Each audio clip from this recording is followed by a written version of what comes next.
Welcome to today's meeting of the Commonwealth Club of California.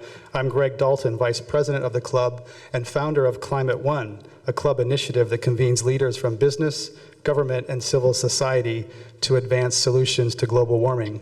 Our distinguished guest today is Eric Schmidt, Chairman and CEO of Google. In 2001, Google founders Larry Page and Sergey Brin recruited Eric from Novell, where he led that company's strategic planning, management, and technology development as chairman and CEO. Along with Google's two founders, Eric shares responsibility for the juggernaut's day-to-day operations. Prior to his appointment at Novell, Eric was chief technology officer at Sun Microsystems, where he led the development of the Java programming language.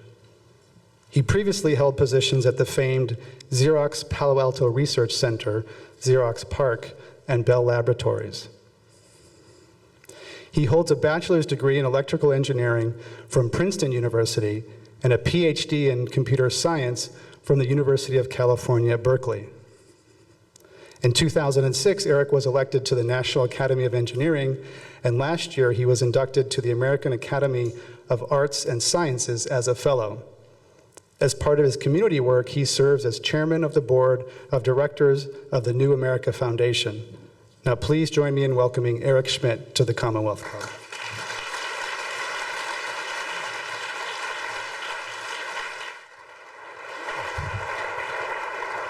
Thank you very much, Greg. Thank you. Thank you all for coming. When I was at Berkeley and I was commuting to Xerox, it's 30 years ago, I listened every day to a radio show from this club. And it was the place in the world where the most interesting conversations occurred. And 30 years later, it is a tremendous honor for me to be here as part of this extraordinary community and phenomena that's been with us for many, many decades. So thank you very much. I wanted to talk about the problems of the world. And it just seems to me that we have this huge crisis in Washington right now. We've all been reading about it. And there's been no inaction. There's been no action. How do we get here? It's a complete system failure. And by the way, I'm not talking about the financial crisis, right? But I have a solution. The government on Friday is going to pass a bill, most likely, that will cost us $700 billion. And we know as citizens to add a few dollars to that, so about $1 trillion. I have a plan that will make all that money back. So I'm now in favor of the bill because we as citizens can give the government that money and we're going to make it back because as part of this, why don't we get a little excited about getting the government to deal with the real problems in the world?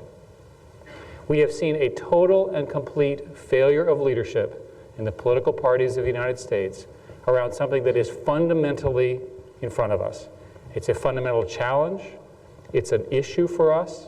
It shows to me a lack of understanding of technology and opportunity, and it also shows me a lack of understanding of global alliances and how people work together. And the time is now. And obviously what I'm talking about is not climate change.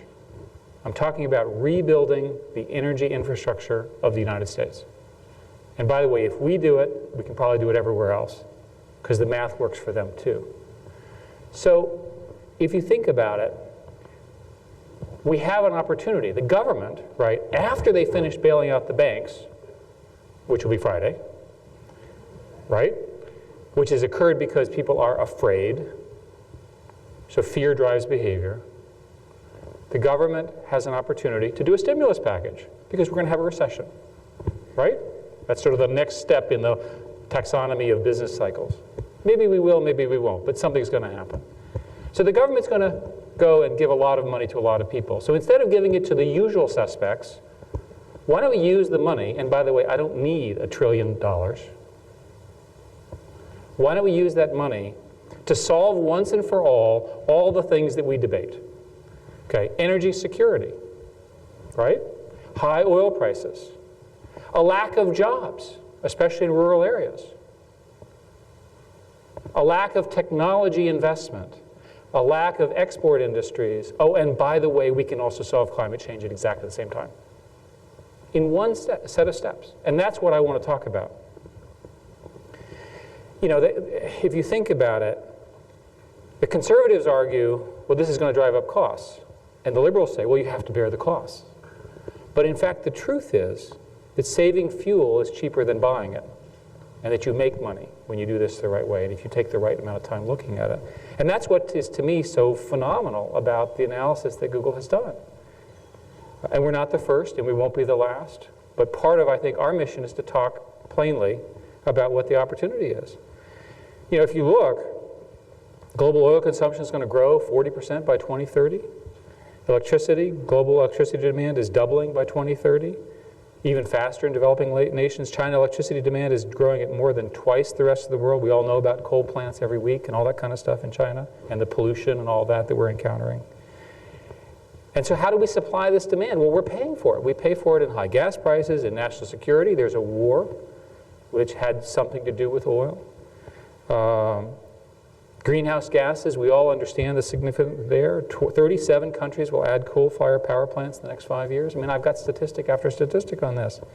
And you know, what's funny is that you hear the arguments, clean coal, well, that's an oxymoron. Right?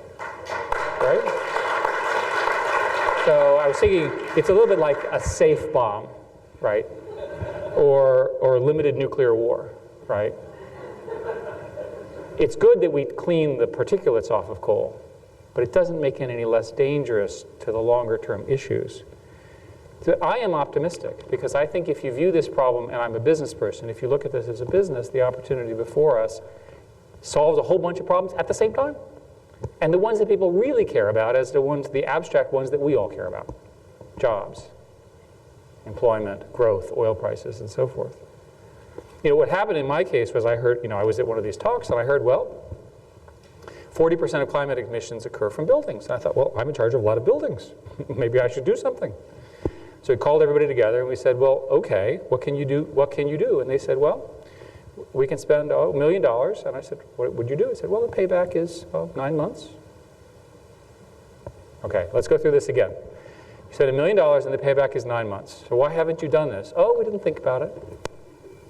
Okay, well, why don't you do it? Oh, good, okay. Eventually, we did actually a plan for about $5 million with a payback of $2.5 million, or 2.5 years.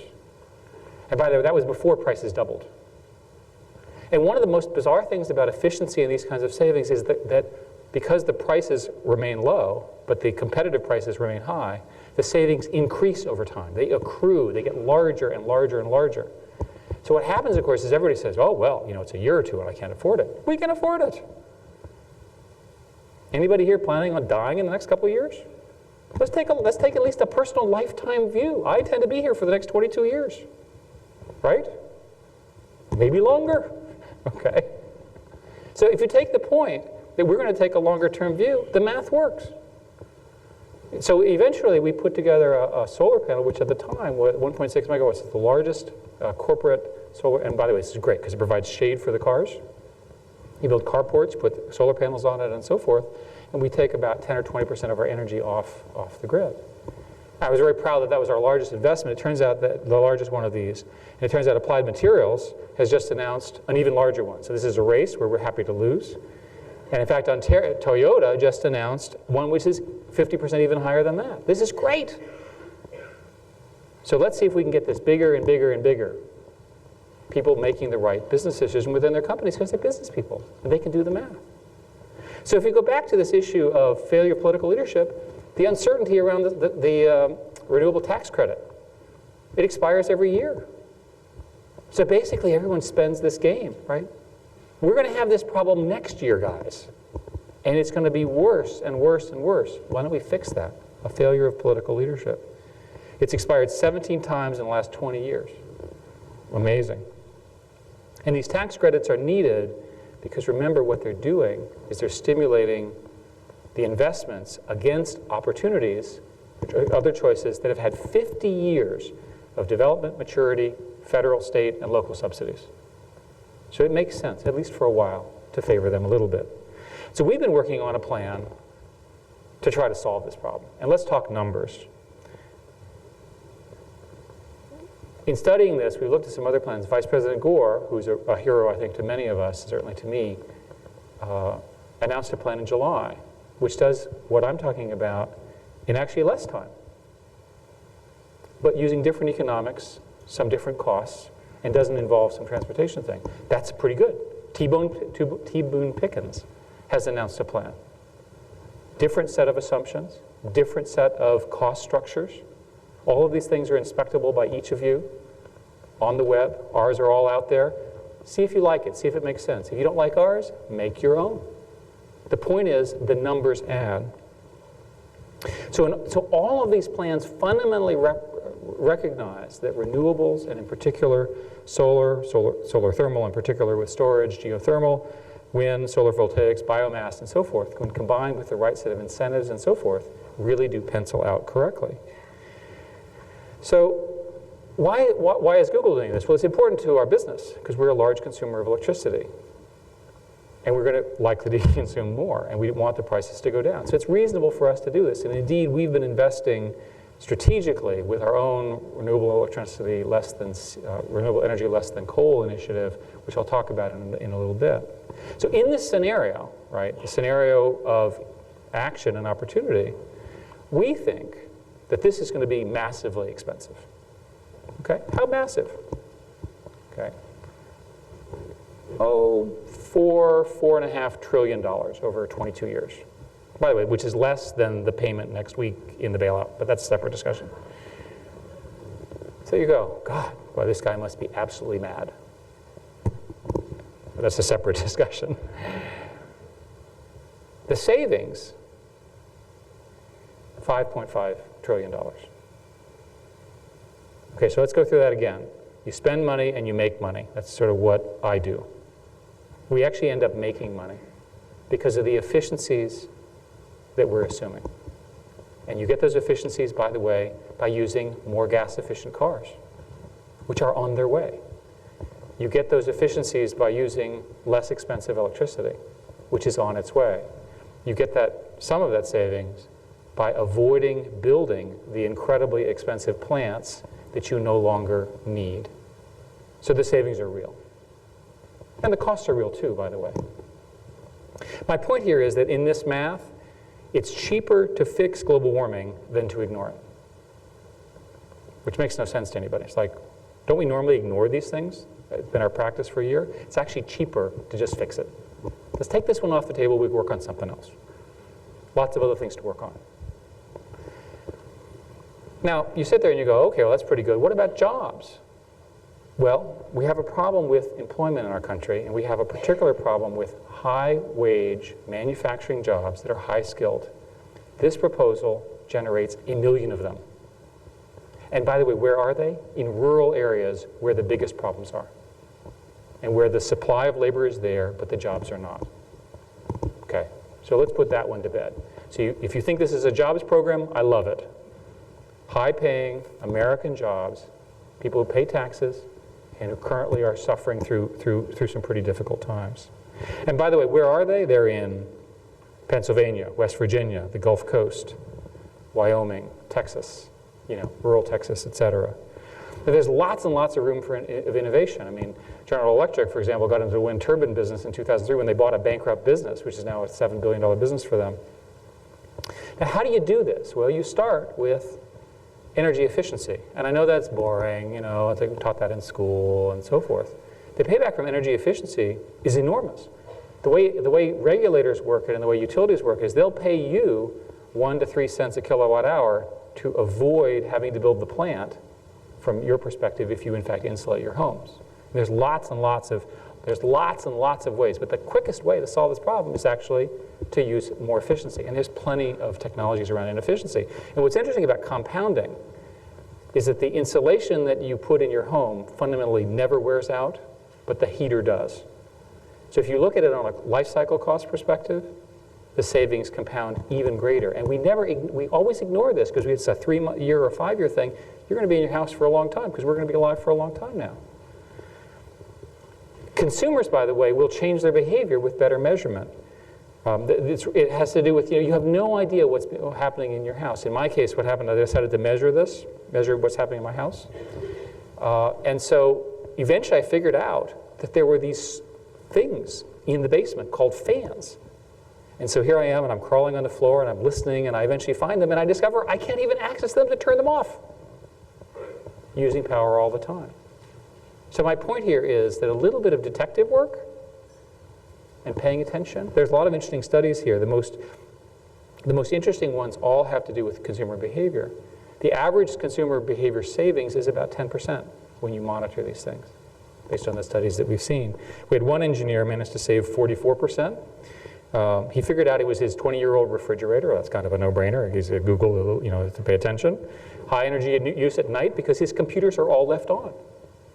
Simple stuff. He just turned them off. No big deal. And what's interesting is that California has been a leader in this, and I want to take a lot of credit, and there's some people in the room who deserve a lot of credit because of the changes in regulation where they changed the utility, so the utility is organized around basically return on investment as opposed to profitability. So their incentives are now in alignment with the right strategy from a global perspective. Other states are now copying that, but not all of them. And that's another thing that needs to get fixed pretty quick. So when you look at it from a business perspective, that's consumers. Look at it as a business perspective. The average company separates out the computer budget, for example, the capital budget, and then the operating budget. Well, that's a mistake. Because you want to look at the total life cycle. You have the procurement cycle, you have the operating cycle, and then you eventually have the disposition cycle. At Google, for example, we have one person who's in charge of that whole life cycle from a data center perspective, and they're trying to manage costs.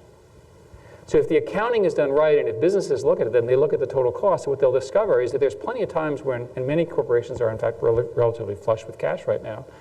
You wouldn't know it from the press, but it's really true. So study it a bit.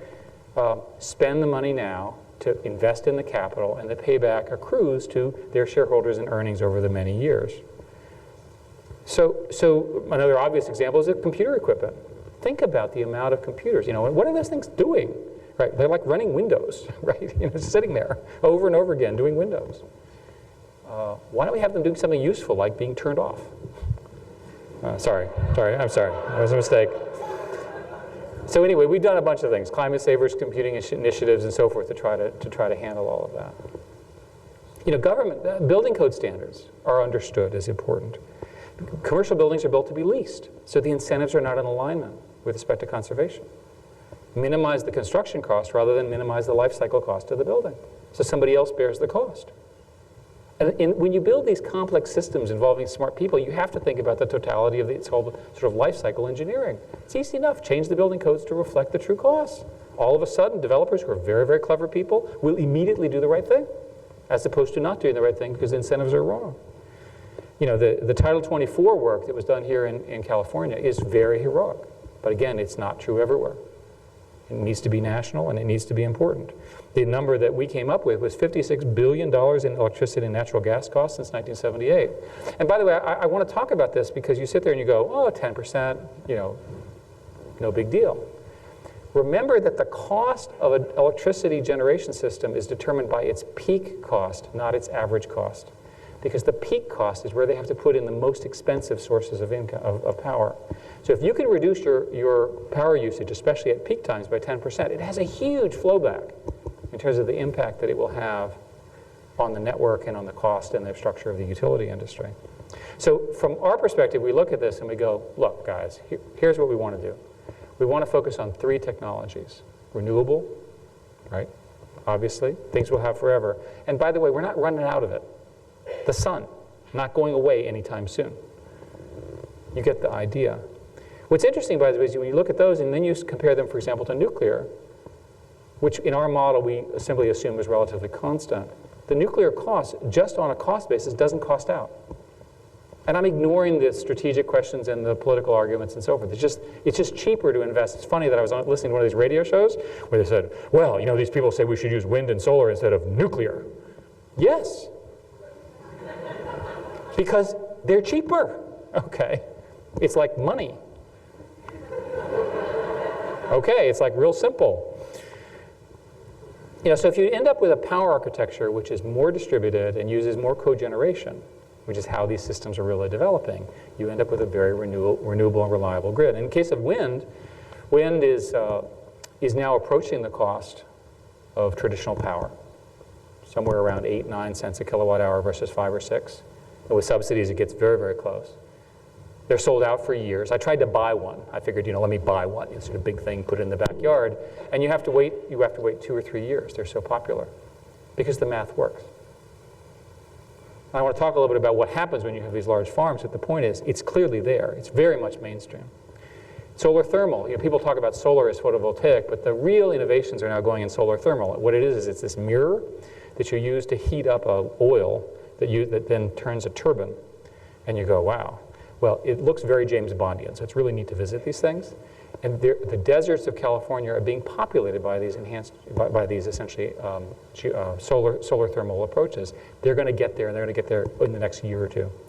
The numbers are phenomenal. They're more than 3,100 megawatts expected to come online in the next 3 years. So these are big, big numbers. That's like a couple of San Francisco's. An interesting statistic is if you take a 100-mile by 100-mile area of the Southwest and you sort of did all of this, you could power the whole US. So we know it's there. Now, enhanced geothermal is where you take a liquid, typically let's say water, and you put it into the ground and you bring it back up because it comes back hot, because it's hot below the earth, right? Remember all of this? Turns a turbine, send it back down again. The efficiencies of that system are now getting to the point where in the next couple of years, it's going to become a mainstream technology. And by the way, we don't run out of the heat in the earth. You can do that over and over again. It's still hot down there. That's where the volcanoes are, right? It's very, very, very hot, and we're not going to run out in our lifetimes. Furthermore, it's base load because it's always hot, whereas the other ones come on and off, obviously. So what you do is you basically drill, another great thing, because we know lots about drilling, right? Something good for drilling, drill for heat, which is, of course, where Google would drill. And of course, the government needs to help here with R&D funding and so forth to get these things going on. The stuff has not been increased in many, many years, and you could have various forms of portfolio standards and so forth. And we'll ultimately, as in our society, put a price on carbon, whether it's a carbon tax, but of course that is the wrong name, or some form of cap and trade system because of the threat of global warming and climate change. It's clearly coming, so you'd be foolish to implement systems which will ultimately be highly taxed. You're much better off anticipating those and doing the right thing. Another thing that's a problem in this is thinking about cars.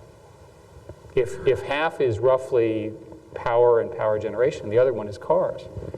Well, it's very interesting that there's a tremendous new set of things involving electricity in cars. It's cheaper to operate a car on electricity than gasoline. Even if you add the cost premium for the battery cost today, it ends up being roughly even. But of course, batteries are declining in their cost as technology improves. Tremendous amount of investment there. So what we think is going to happen is people are going to have plug-in cars. In our model, we assume roughly a third of the cars on the road will be plug-ins of one kind or another. We, Google, are doing a small test on hybrids where we've got Prius and Ford Escape conversions. And so if you're confused by this, what happens is you take the car and you add an extra battery such that for normal driving, it just uses the battery. So if it runs out of battery, then the engine comes on. And for most driving, that's sufficient. And then you charge the car using smart meters, which I'll come back in a sec, at a time when energy supply is plentiful and prices are low. So it's very important that you have a network of grid, which I'll come back to, where the car can sense when things are cheap, which is often at night or when load is much, much lower, or when it's cold or what have you, and air conditioners are not on. There are many, many advantages of having all these things. What's interesting about this is our assumptions are very modest. Amory Lovins has done a calculation where he said that if you take the current oils per mile, which is what we're using today, which is sort of a horrific number, you improve it by a factor of 2 from powertrain improvements moving to the hybrid model. You improve it by another factor of 4 using E85, which is an ethanol base. You use a plug-in, which gives you another factor of 2, and then various platform physics give you another factor of 2. He reduces the current oil per mile to 3% of the current usage. So that is perhaps the most aggressive phenomena that I've seen, or prediction I've seen. But even if it's a factor of maybe 6% or maybe 16%, think of the impact that would have on our friendly oil suppliers, right? What do you think happens when oil demand just collapses? Prices go down. So not only do you get, in fact, less consumption, but it costs less to consume. So they both work together. It seems obvious to me. But we have to do one more thing. We have to think about the electrical grid. Now everybody says, oh, okay, yeah, the grid. You know, we remember the grid because we discovered we had one when it failed on us in 2002, 2003 around here, right?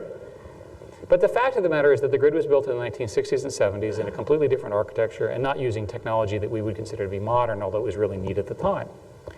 So if you think about grids and you think about how you want to architect them, you want them to be both smart and big and in the right places, which they're none of. It's a problem. Things have changed in 40 years. Who would have known? You want to figure out that they're smart because they can match supply and load and supply. And remember, in the right smart grid, you've got all these batteries connected to it because they're sitting in the cars. So maybe they could borrow some of the charge from the battery occasionally if they get into trouble. So all of a sudden now your car is contributing to the grid in certain situations. This technology is well understood, it's in development now, and it's happening.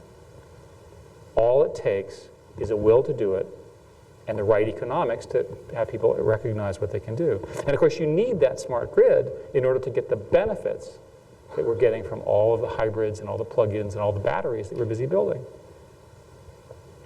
It also needs to be big and it needs to be in the right places. There's a very significant problem that where is the wind, right? The wind is in rural places where the people are not.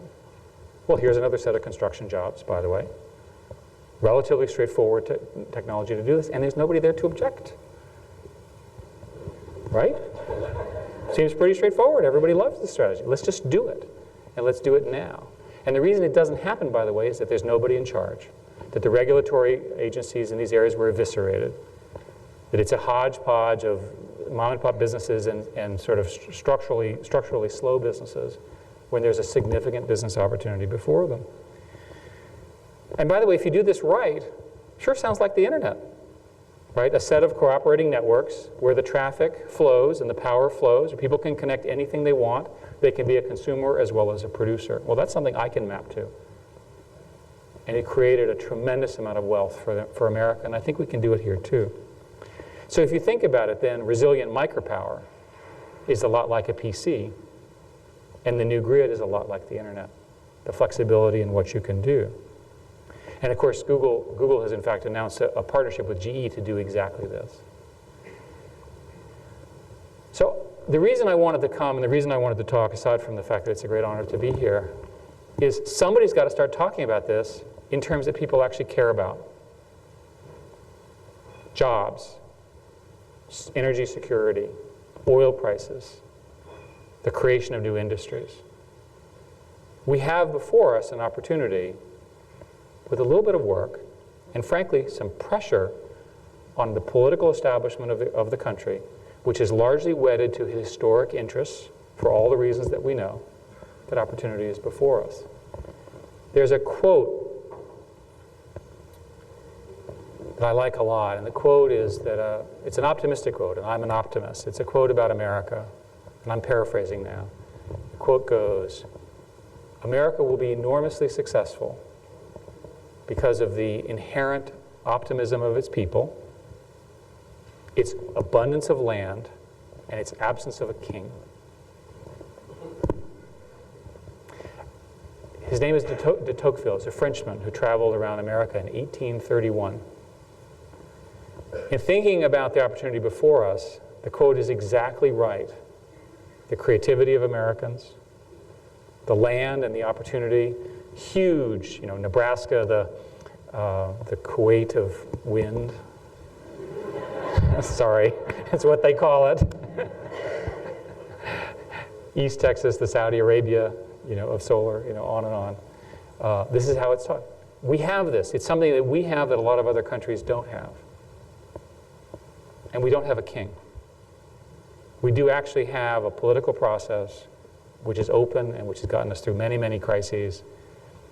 If you think about the two biggest threats to the world, they're probably nuclear proliferation and climate change in terms of eventual deaths and impact and so forth at massive, massive scales. So this talk is about the second. We can have a separate discussion about the first. But I'm quite convinced that if you follow my reasoning and if you take advantage of the technological opportunities, the funding opportunities, and the apparent willingness of the US government to write large checks in a series of crises. We could do this on Monday. With that, thank you very much.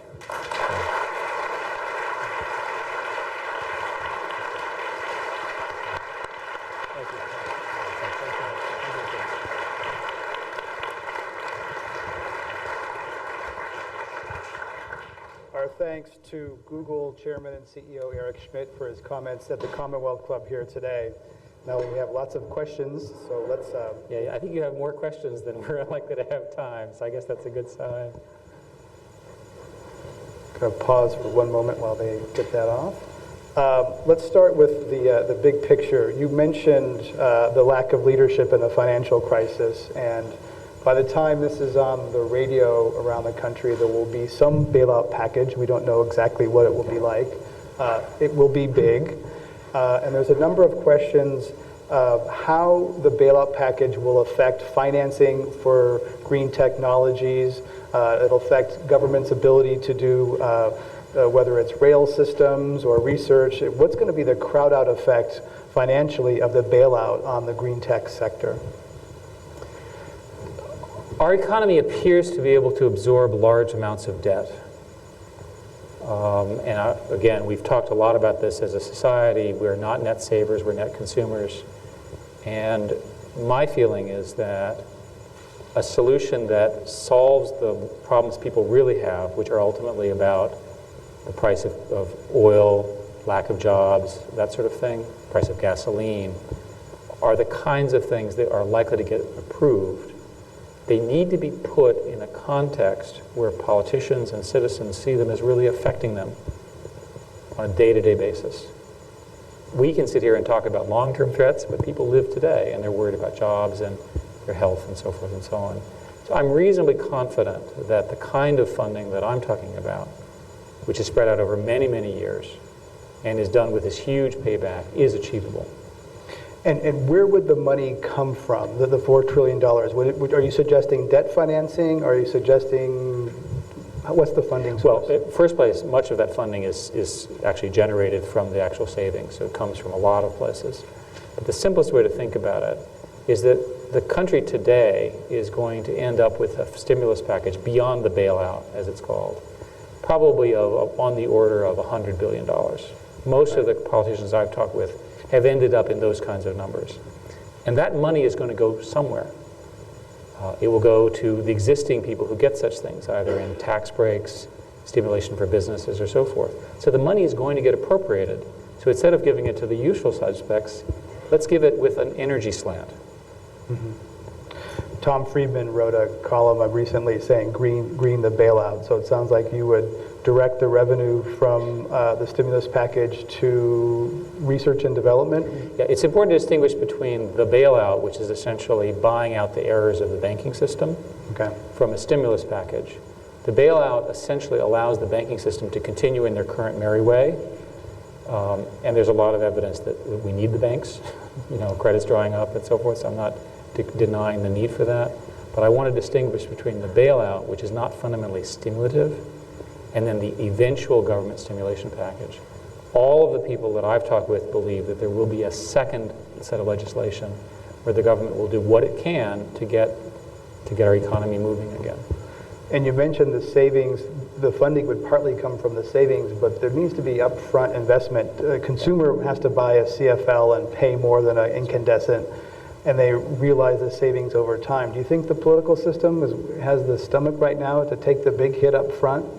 Well, if they don't, then the current mess will continue, and none of the things that I'm talking about will be addressed, and oil prices will continue to go up, energy prices will continue to go up, and we'll continue to be in danger as a country from oil and oil wars. So it seems to me that we have to have the conversation. The government spends lots and lots of money on many, many things which are very strategic. It strikes me that energy independence, given the history of the last 10 years, should be at the top of the list. Recently, when Google and GE announced an initiative on the smart grid, the statements talked about going to Washington and influencing policymakers. What are you individually and as a company doing to affect the kind of outcome that you're talking about?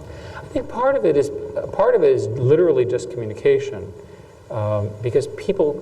One of the principles with politicians is that they have trouble doing the math. They can't actually add it all up, partly because I think they're influenced, and partly because maybe they're not very good with math.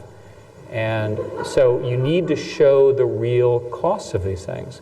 In our program, for example, we've actually tried to show the cost, for example, of trying to get old cars off the road and replacing them by renewables. We understand that's a strategic cost. We've put that in. Again, you can check that when you look at it on our website. So we've tried to understand the true life cycle costs of these approaches. You've talked about the lack of leadership as a primary reason this isn't happening. What are some of the other obstacles that are in the way of wind and solar power? Transmission is clearly one. The transmission is not in places where it needs to be. So what do you, if you want to knock down some barriers, what would they be? The biggest one turns out to be the grid. There's tremendous activity now, people buying plots of land in these appropriately, and by the way, I didn't show the map here because of the format, but there are maps which show areas that are suitable for wind and suitable for solar and suitable for enhanced geothermal, by the way, which is almost everywhere. And they're massive. They're millions of square miles of land. And the best land is being purchased now by speculative developers who believe that they can, in fact, make money, if not now, over the next few years as these technologies get there. So I think the private capital is beginning to see the math.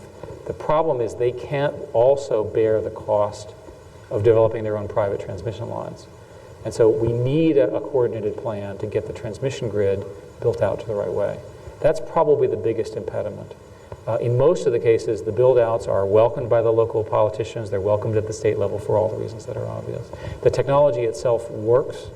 The one that is the most speculative is is the geothermal.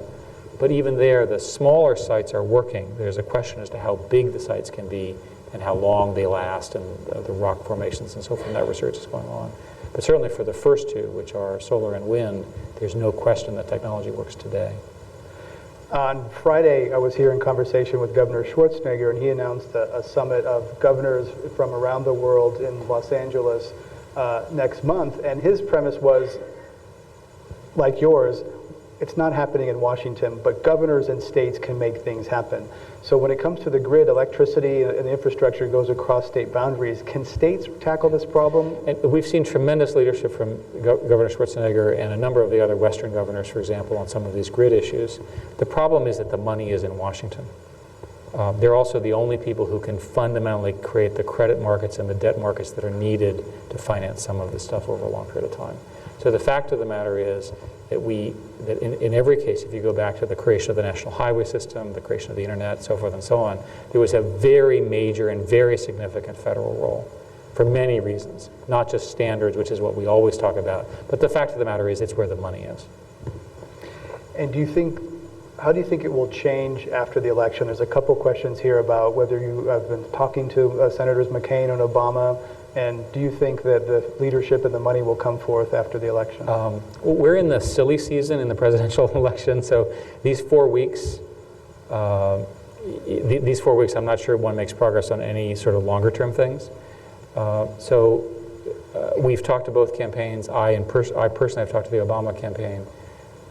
Both leading candidates have talked about these areas, and you can sort of read their policy prescriptions and you can decide which you think has a stronger role, but both are at least aware of it. They both have also said they're afraid of a cap-and-trade system to put a price on carbon, and how important is that, and how do you see that evolving over the next year? There's some people concerned that the U.S. may not put a federal cap-and-trade system in place, and how important is that? Well, again, if cap-and-trade is explained as a price increase, it won't work. If it's explained as a way of rationalizing a market, then it will work, which is why the term tax just is not going to work politically. There are bills, as you know, in the Senate, for example, that in fact enact cap-and-trade in the United States. In Europe, they already have systems of this type. And it's pretty clear to me that there will be one, because smart people are beginning to understand that the unregulated generation of sort of the inexpensive generation of carbon emissions, in particular CO2, is really a long-term externality for all of us. It really does affect us. And enough people are beginning to say that the seasons end earlier, the migratory patterns are changing, people who live near glaciers have noticed they don't live near glaciers anymore. People are noticing that the weather is changing. So the discussion is no longer, is this happening, but what to do about it. And any reasonable policy prescription is going to require something like a cap and trade or a carbon tax or some other way to try to capture the externality or the third-party impact of people who are just indiscriminately generating this thing that is one of the two great threats to the world. And I think, by the way, that eventually, certainly in our lifetimes, this will be the major diplomatic issue around the world, simply because we have to do it, but everybody else to do it as well. You mentioned bills in Congress. The primary bill actually was defeated in June, in large part. You mentioned... Big surprise. Yeah.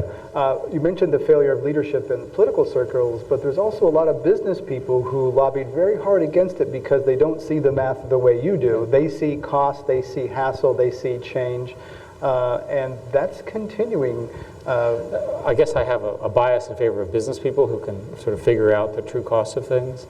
And I think most businesses, when they do the math correctly, will see that that the sum is a positive one. The problem is that there are some costs that really are borne by the society and not by its individuals. And the reason that you need a cap and trade or something like that is to address that. There really is a need for regulation in this one area. And so, for example, coal companies, you think with tax, you said it's a joke, but you think that they'll come around? I mean, one question here... Well, obviously if carbon sequestration for coal actually worked, right, as opposed to just in the lab and in trials, that would change, our view of whether coal is appropriate or not. But as long as coal remains one of the primary contributors to global warming, which it appears to be today, and there's a lot of evidence that that's true, we really have to be careful about building more coal plants.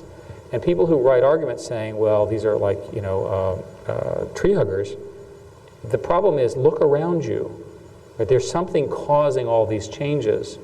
And a reasonable selection of suspects includes the coal-fired plants, which are being built at a relatively rapid rate around the world because coal is relatively plentiful, and it's extremely bad from a climate change perspective without these new technologies, which again are not proven to the point where they can be invested in mass, although we hope that they will. Silicon Valley is known for attacking and disrupting lots of entrenched industries, whether it's technology, publishing, et cetera. The utility industry is an animal unto itself. It's capital intensive, it's heavily regulated, insulated from competition. Is there a role for entrepreneurial entry into utility markets? Well, one of the most interesting things about this model is it opens up much of the utility market to new forms of power generation because the sources of power generation are more distributed. And we know from a lot of technology that having more distributed sources basically gives us more redundancy. So you sit there and you say, well, I think wind is a terrible idea because the wind doesn't blow all the time. Well, by the way, it's blowing on the wind somewhere in the U.S. all the time. There's never been a moment when the U.S. has been completely becalmed, right? So the fact of the matter is, with the right grid and the right kind of smart stuff, we can take something which is intermittent and turn it into something which is continuous. It's a question from one member of our audience here who says that some on Wall Street critique Google for going basically into beyond their expertise and into energy. So what do you say to people who ask about how this fits into your strategy? You mentioned you're a big consumer. Well, again, talk about short-sighted. Why don't we work on the important problems in the world? I think that's my answer. Seems like a pretty important problem. I mean, and by the way, right? I mean, and by the way, again, speaking to shareholders in the audience, we save a lot of money when prices go down. Good for shareholders, good for earnings. Always good. You mentioned oil prices. What if oil prices drop below 100, that either because of demand softens or something like that? Does that really change the economics of your model if people don't buy as many hybrids, they go back to SUVs? It appears in our analysis it actually makes it better because the savings are higher, right? Because all the numbers get smaller. So relative to the sort of current model of what we're spending, you just get more savings.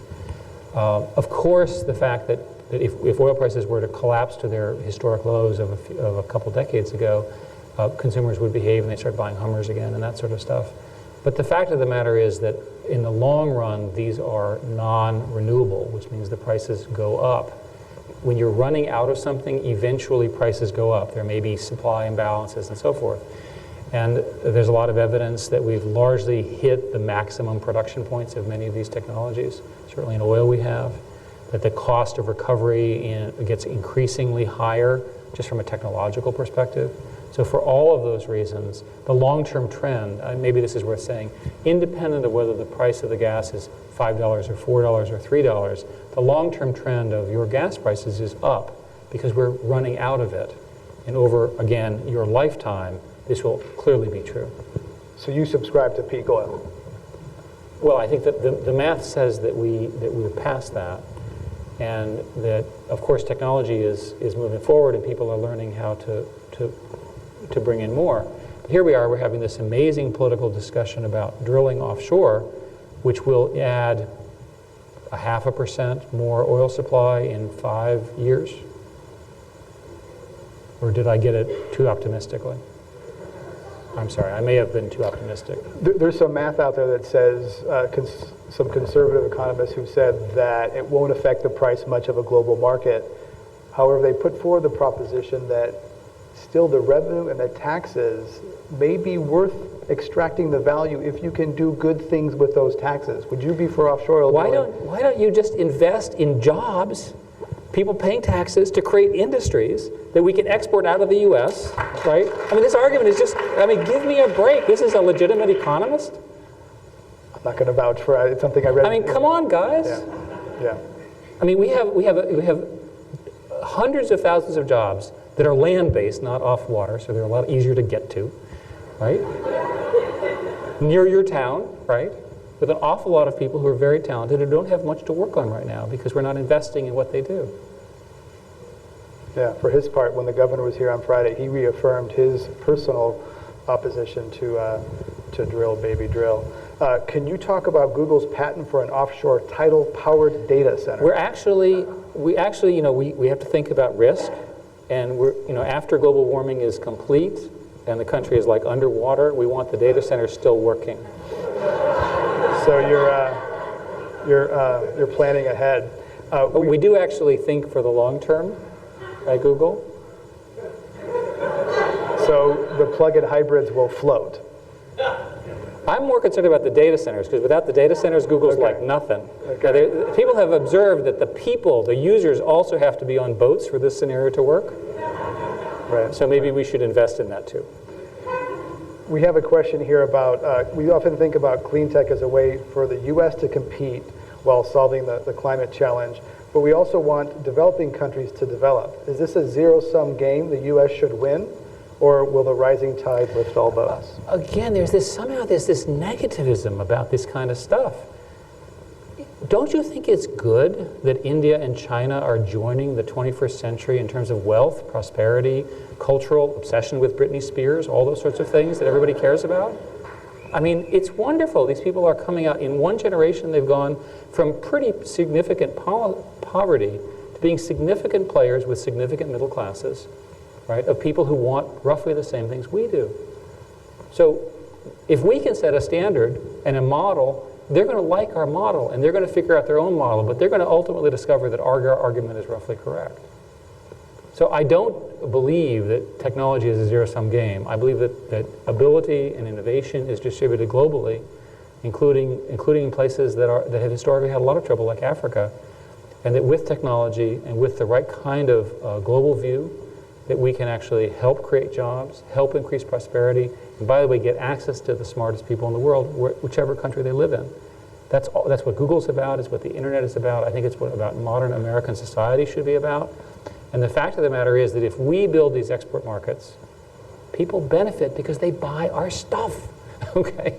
It's great. And they'll build interesting things on top of it because they're smart too. You mentioned China. There's a question here about Warren Buffett recently invested $2 $230 million to buy 10% of a company that makes electric batteries for cars that they say are going to come into the United States in 2010. Do you think we're going to see some revision of what we saw from Japan, that sort of green cars may come from overseas, from countries that we haven't considered technology leaders? You know, America is in a financial crisis, so maybe the Latin Americans can sort of bail us out. I mean, the fact of the matter is that this, in a global stage, the other countries have technology, they have ideas and so forth, and it's a race.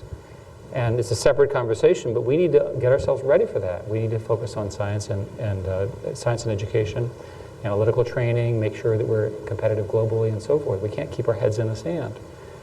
In this particular case, China is doing a very good job of understanding process improvements around key technologies in this area. We should view that as a competitive challenge and a friendly one, right? And if we invest in these things and they invest, we'll learn from each other. We benefit from each other. We'll use theirs and theirs use ours. The worst scenario, and again, Tom Friedman talks about this, other people have talked about this, is that we continue to ignore this, and all of these new technologies and all of the manufacturing know-how gets built in countries that are not the United States.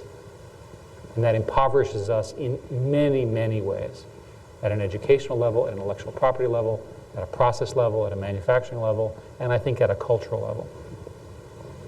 Question here about tools. Google's good at building lots of useful tools. Are you working on tools that help individual consumers understand their energy consumption? As part of our collaboration with General Electric, we're actually designing some approaches for that. And it seems obvious to me that if you give information to end users, they behave smartly. So we're working on that. There are some very, very interesting smart meter projects in utilities around the country that we've been looking at. And I think one of the consequences of the smart grid model is that you'll have much, much more information about your own personal use and so forth. And Google wants to do our part. And obviously, we have a great reach for consumers and a good way of building. That we want to do that part. Another question here about tools for governments to help county and state governments understand these complex issues. We actually have a large virtual government project because governments do whatever the legislation told them to do, and often without an understanding of the scale and scope and what people are really doing.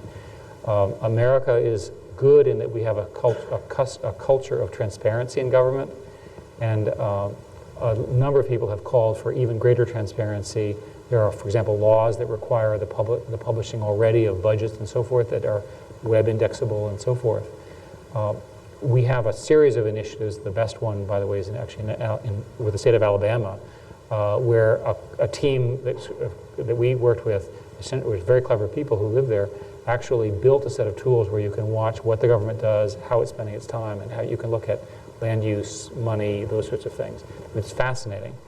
And I think in the new world where citizens are empowered at a level that they've never really been before, government will get used to being transparent. Government will get used to having people who really know how government is working, and citizens will keep their government honest, which is a great thing about the United States.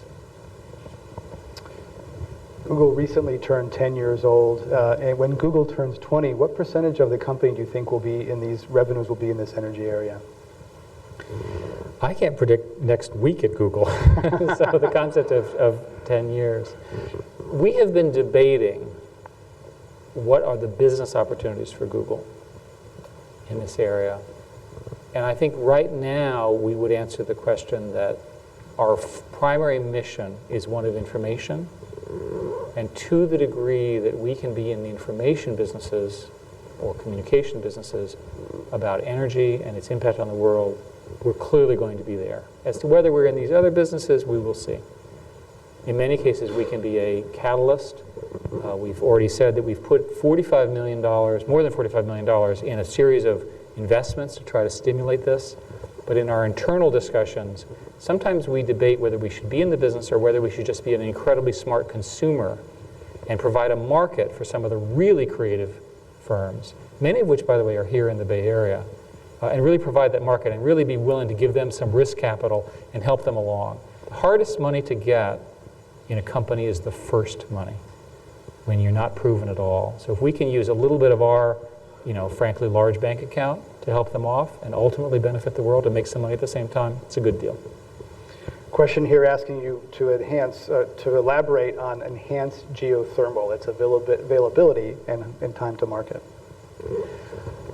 As I mentioned, there are a series of smaller geothermal fields which are generating sort of in the, how to describe it, relatively small numbers of megawatts. They're limited by depth and by not really understanding what happens over time with these sort of fields. Because what happens is you put the water in, you send it through the hot rocks, and it comes back out again. So people are trying to understand the sort of, and that is the current sort of work. There are a number of much larger proposals. They're more expensive. There are people who are now using and I was having some fun with the drilling people, but basically there's a tremendous amount of information known from oil fields and shale fields about what happens under some number of feet. And today, for example, there are a number of companies that will sell you for your home essentially thermal pumps that use this technology at a shallower level. So it's the same idea, but at a much greater depth. Ultimately, if these things work at scale, they'll be deeper and bigger, and they'll be hugely generative, literally using the power that's underneath your feet. Question here about Europe. Is there stronger leadership in Europe? How is it that Germany, a country with far less sunlight than California, has become a leader in solar energy? I think culturally they're very different. As we all know, Europe has had much higher gasoline prices for many years. They have less of the kinds of abundance of land that I was talking about, and they're more crowded and so forth and so on. We all know this. So as a result, they've had much higher taxes on oil. Their cars are at the efficiency standards today that in our plan we modeled for 2030. So in many ways, they're already there. And of course, they're much more regulated for the reasons that are just different in culture. And so another and a rather more pragmatic argument is that climate change and the temperature change that is associated with that is more pronounced at the poles. And if you take a globe, you discover that Germany is not lateral to us. They're actually quite north. It was always a surprise, when I used to go visit, like, wow. And the Gulf Stream and so forth moderates the temperature. But the fact of the matter is that the effects of climate change on Europe are going to be much more dramatic, much earlier, and they have a much greater crisis than we do. I'm not suggesting that's good for us. I think it's bad for both groups. And so they've been forced to act more quickly.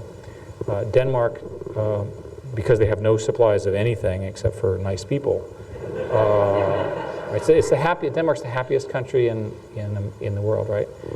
Nice people in Denmark now basically enacted a set of laws about 10 years ago. So 20% of their power now comes from wind farms. So I was recently there, and I'm flying over the land, and of course they reclaim everything. And it's these enormously interesting wind farms out in the middle of the sea, which are spinning because it's windy. Our guest at the Commonwealth Club today is Google Chairman and CEO Eric Schmidt, discussing sustainable energy. I'm Greg Dalton. Number of questions about China and India, whether they will follow. You just sort of inserted that. It's for our radio audience, so people who tune in. In case you all forgot where you are and who you're talking to. It's like you are listening to Channel 13. Yes. Number of questions here about China and India, whether you're optimistic, whether they will sort of avoid some of the dirty stages of development that the West went through, if they can leapfrog, say, to electric cars or some of these clean technologies. The report is mixed. In China, the government, we spent a fair amount of time talking to them, is much more aware of this problem than the U.S. government. And because they're not exactly that democratic, they have a lot more control over what happens. That's the good news, I guess. The bad news is that their growth rate and the issues and the legacy of the rule and the decisions is horrific from the standpoint of pollution, lifestyle, impact on the citizens, and so forth. I think a fair reading of China is that China will develop significant clean energy industries because it's good for business. They will deploy them internally, because it's also good for business and good for the country, and that at some point the math that I'm talking about will become true for the Chinese as well. It's not obvious to me that it is today, and in any case, in their most recent multi-year plan, they've actually put in climate goals at the regional level. There's concern that even though the regional budgets are correct, that control over the local budgets is not as tight, because it's not a very transparent society, and that people are in fact evading those. So I think that a sort of a sophisticated view of the Chinese government would say that the senior leaders understand this, that they've taken the appropriate action for where they are, but that China is a very large country and a very complicated one, and it's not obvious that everyone's gotten the message yet. And that's a big opportunity. If we don't, together, working with them, helping them helping us, an example is that about a third of the particulate pollution that's over California comes from Beijing. So when you look up, about a third of that comes from China. Pretty amazing. And we often hear that they're building, what, one coal power plant a week, and Fareed Zakaria from Newsweek was with us recently and said that the amount of coal coming online in China and India is a multiple of all the Kyoto savings. And so, again, this coal problem and this euphemism of clean coal is really a problem, because once those coal plants get built, it's very, very difficult to shut them down, even under all of the assumptions. It's better not to build them. China has other problems. They have extremely significant water problems. Again, a fair reading of the climate change issue is that ultimately the thing that will cause people to treat it at the same level of crisis that we're treating our banking crisis is actually going to be water. That literally fresh water supplies are significantly affected by climate change, and people need fresh water to live, and ultimately you could have water wars. In fact, there's some evidence that this is already beginning to occur. We've reached the point where we have just one last question. And this one here, you talked about a failure of leadership, political leadership in the United States, and this person wants to know whether you ever would consider yourself entering the political arena. Thank you very much for that. Very flattering, and the answer is hell no. Thank you very much. Our thanks.